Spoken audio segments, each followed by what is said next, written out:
할렐루야. 또 뵙게 돼서 반갑습니다.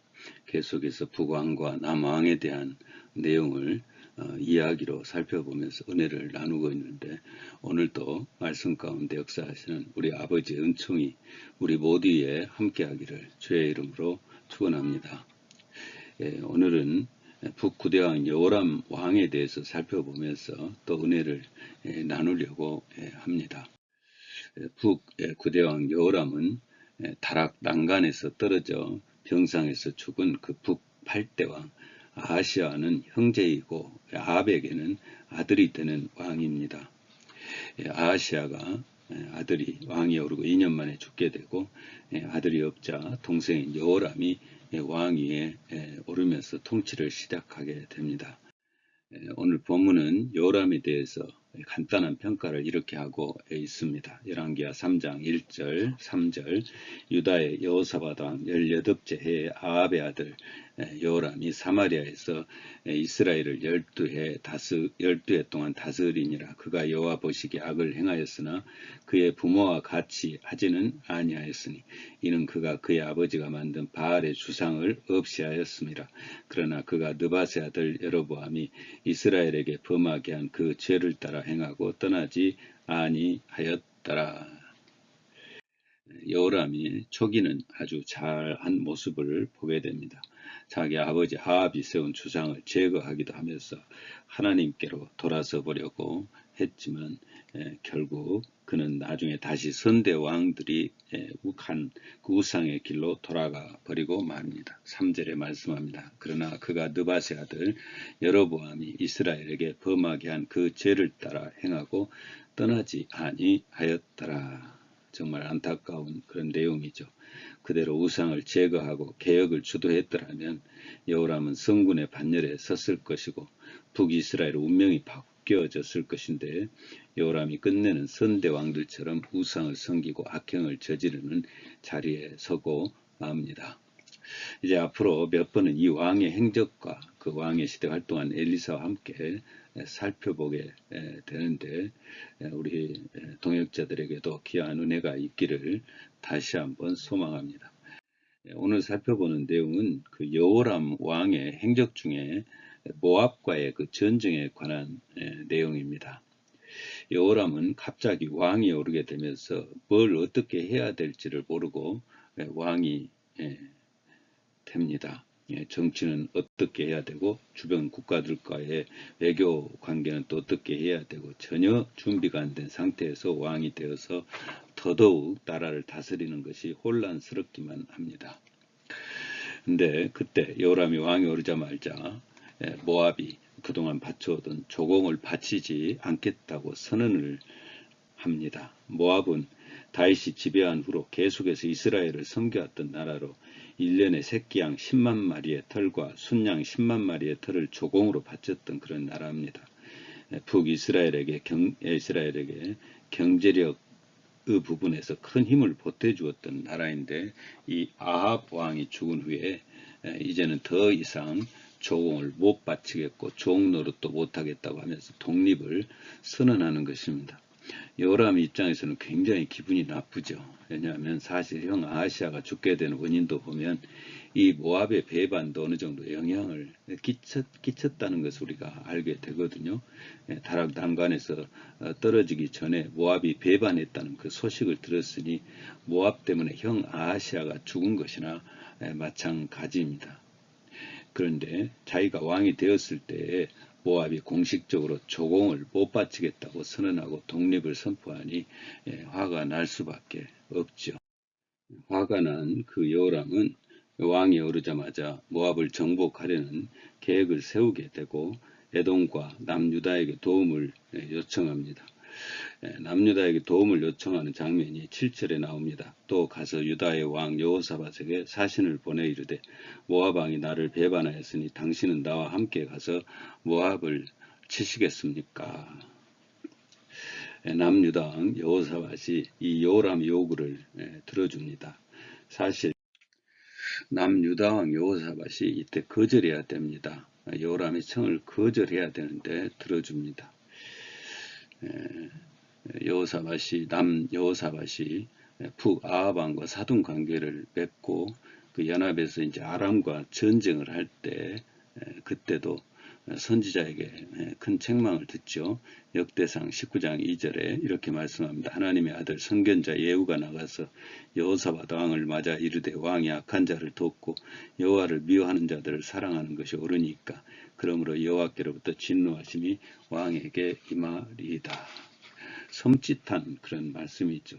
하나님이 미워하는 북이스라엘 그 아합 왕을 도와주는 것이 잘못된 일이고 그 아합 왕과 사돈 관계를 맺는 것도 잘못된 일이고 그러니 하나님의 진노하심이 주어질 하나님의 진노하심을 받게 될 것이라는 그런 말씀이죠. 그러니까 그때 이 선견자로부터 이런 말씀을 들었기 때문에 그 아들 그 여호람이 다시 여호사밧 왕에게 부탁을 할 때 함께 하지 말아야 되죠. 그런데 또 다시 북이스라엘의 여호람 왕의 말을 듣고 여호사밧이 그 연합군에 참여한 것입니다. 뭔가 좋지 않은 개운치 않은 여운이 남죠. 하여튼 이렇게 해서 북이스라엘, 남유다, 에돔 세 나라가 연합하여 이제 모압과 전쟁을 시작하게 됩니다. 세 나라가 연합했으니 전쟁의 승리는 누가 봐도 이 연합군에게 있는 것이죠. 계획도 잘 세웠습니다. 지도를 보면 빠른 길을 놔두고 이렇게 가면 빨리 갈 수 있는데 그 빠른 길을 놔두고 모압이 전혀 예측하지 못하도록 이렇게 사해 밑쪽으로 돌아가서 전쟁을 치르러 가게 됩니다. 그리고 이제 다들 생각하죠. 이 전쟁은 연합군의 승리일 것이다. 그런데 문제가 발생합니다. 먹을 물이 없습니다. 9절에 보면 이렇게 말씀합니다. 이스라엘 왕과 유다 왕과 에돔 왕이 가더니 길을 둘러간 지 7일에 군사와 따라가는 가축을 먹을 물이 없는지라. 전쟁이 시작된 지 7일쯤 되어 물이 소멸된 것이 없는 것입니다. 물이 없다는 것은 죽음을 이야기하는 것과 같죠. 군사들이 먹을 물도 물이지만 군수용품을 싣고 가는 가축들이 먹을 물도 없는 것입니다. 그렇게 되면 전쟁하지 말고 돌아가야 되는 그런 상황에 이르게 되지 않겠습니까? 만약 우리에게 여러분 만약 우리가 큰 일을 진행할 때 이런 문제가 우리 앞을 가로막는다면 우리라면 어떻게 대응을 하겠습니까? 오늘 말씀에 보면 북이스라엘 왕과 남유다 왕이 대응하는 자세가 다릅니다. 북이스라엘의 여호람은 하나님을 원망부터 합니다. 10절에 보면 이렇게 말씀합니다. 이스라엘 왕이 이르되 슬프다. 여호와께서 이 세 왕을 불러보아 모압의 손에 넘기려 하시는도다. 뭐 전쟁을 하라고 하나님께서 말했습니까? 아니면 이 여호람이 하나님을 잘 섬겼습니까? 그런 것도 없고 전혀 하나님과 상관이 없는 그런 삶을 산 사람이 어려움이 주어지니까 하나님을 원망부터 하고 있는 것입니다. 그런가 하면은 남유다의 여호사밧은 다릅니다. 그는 선지자부터 찾습니다. 11절에 보면 이렇게 말합니다. 우리가 여호와께 물을 만한 여호와의 선지자가 여기 없느냐. 그러자 북이스라엘 왕의 신하들이 대답합니다. 전에 엘리야의 손에 물을 붓던 사밧의 아들 엘리사가 여기 있나이다. 그 소리를 듣자 이 여호사밧이 남유다의 여호사밧이 북왕 여호람에게 말합니다. 여호와의 말씀이 그에게 있도다. 그러니 그를 찾아가자. 그러면서 이스라엘 왕과 여호사밧과 에돔 왕이 함께 이 엘리사에게로 나아갑니다. 그 북여호람과 남여호사밧의 신앙의 정도가 다르다는 것을 또 보게 되고요. 한 사람은 믿지도 않으면서 하나님을 엄모하는가 하면 한 사람은 그런 어려움 가운데서 하나님의 선제를 찾아 물어보는 그 자세가 돋보이고 있습니다. 자, 이렇게 해서 이제 세 왕이 엘리사 앞에 섭니다. 에돔, 북이스라엘, 남유다 세 왕이 선지자 엘리사 앞에 갔습니다. 엘리사 선지자가 북여호람에게 이렇게 말을 합니다. 내가 당신과 무슨 상관이 있나이까? 당신의 부친의 선지자들과 당신의 모친의 선지자들에게 가소서. 여러분 무슨 말입니까? 나를 언제 우리 하나님을 언제 섬겼다고 언제 선지자답게 대접했다고 나를 찾아오냐는 그런 말입니다. 좋지 않은 말투로 북여호람에게 말하는 것이죠. 바알과 아세라상을 섬기는 제사장들에게 가서 묻지 왜 나에게 도움을 요청하냐. 그러면서 엘리사가 또 이렇게 말합니다. 내가 섬기는 만군의 여호와의 사심을 가리켜 맹세하노니 내가 만일 유다왕 여호사밧의 낯을 봄이 아니면 당신을 향하지도 아니하고 보지도 아니하였으리이다. 북여호람이 얼마나 민망했을까요? 이렇게 말을 한 이제 엘리사가 이제 검은고 타는 자를 불러오면서 그 소리에 맞춰 기도하고 그 결과에 대해서 20절에 말씀합니다. 아침이 되어 소재 드릴 때 물이 에돔 쪽에서부터 흘러와 그 땅에 가득하였더라. 에돔 쪽에서부터 이제 물이 흘러와서 그 엘리사가 가르친 그곳에 물을 채우면서 이제 그 물을 사용할 수 있도록 하게 되는데 또 이 물이 또 다른 기적을 보입니다. 모압 진영에서 이 물을 보니까 피가 잔뜩 고인 그 물 색깔로 보인 것입니다. 그것을 보니 이제 모압 사람들이 생각합니다.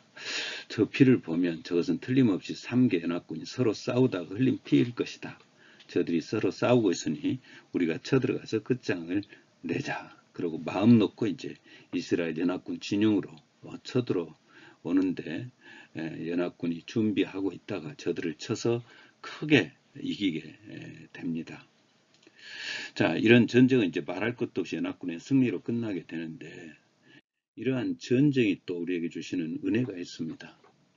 첫째는 문제가 있을 때 찾아가야 될 곳이 어딘가를 분명하게 가르쳐주고 있습니다. 살다 보면 계획된 일이 잘 안 될 수 있습니다. 오늘 3개 연합군의 전쟁이 그렇습니다. 전쟁의 명분도 있습니다. 군사도 3개국 연합군입니다. 이대로 가면 모압을 이길 수 있습니다. 모두가 다 그렇게 생각했습니다. 그런데 가도 물이 없는 것입니다. 가지고 간 물도 다 떨어져 갑니다. 위기입니다. 어떻게 해야 됩니까? 북여호람 왕은 원망부터 합니다. 그런데 하나님을 섬긴 남여호사밧은 선지자부터 찾습니다. 우리가 여호와께 물을 만한 선지자가 어디에 없습니까? 이 장면은 남여호사밧에 자주 보는 그런 장면입니다. 북아합 왕과 연합해서 전쟁할 때에도 전쟁하러 가기 전에 선지자에게 묻는 장면이 나옵니다. 열왕기상 22장 5절 여호사밧이 또 이스라엘 왕에게 이르되 청하건대 먼저 여호와의 말씀이 어떠하신지 물어보소서. 이 모습이 이 남유다 여호사밧에게 있습니다. 문제가 있을 때 먼저 하나님의 사람을 찾아 그의 의견을 물어보는 이 여호사밧의 모습, 선지자의 말을 귀하게 여기고 선지자를 존중할 줄 아는 그 모습이죠. 두 번째로 이 모압과의 그 전쟁에서 주시는 은혜는 하나님이 응답하시는 응답의 시점에 대한 은혜입니다. 응답의 시점을 보여주는 말씀이 20절 말씀인데 20절 말씀에 이렇게 말씀합니다. 아침 소재 드릴 때에 물이 에돔 쪽에서부터 흘러와 그 땅에 가득하더라. 엘리사가 기도해서 물이 차게 되는 시점이 바로 아침 소재 드릴 때입니다. 성경을 보면 소재 드릴 때 하나님의 응답이 나오는 또 다른 장면이 있습니다. 엘리야가 갈멜산에서 하늘에서 불이 내려질 때 시간 여러분 기억하신가요? 열왕기상 18장 36절에 말씀합니다. 저녁 소재 드릴 때에 이르러 이에 여호와의 불이 내려서 번제물과 나무와 돌과 흙을 태우고 또 도량의 물을 핥은지라. 할렐루야. 그때도 저녁 소재 드릴 때입니다. 그런데 엘리사는 아침 소재 드릴 때에 그 물이 이제 고여드는 그 시작점으로 드러나고 있습니다. 이 소재는 레위기에 나온 5대 제사 중에 두 번째 나오는 그런 제사인데요. 이 제사의 특징은 동물을 잡아서 드리는 제사가 아니라 곡식을 곱게 빻아서 드리는 제사가 소제입니다. 하나님 앞에 나아가는 그런 5대 제사는 하나님 앞에 나아가는 예배자의 자세를 우리에게 가르쳐 주고 있는 내용이라는 것을 생각할 때 이 소제라는 말을 오늘 이 시대 우리의 영적인 예배자의 자세로 보게 되면은 나를 갈아엎는 그런 자세고요.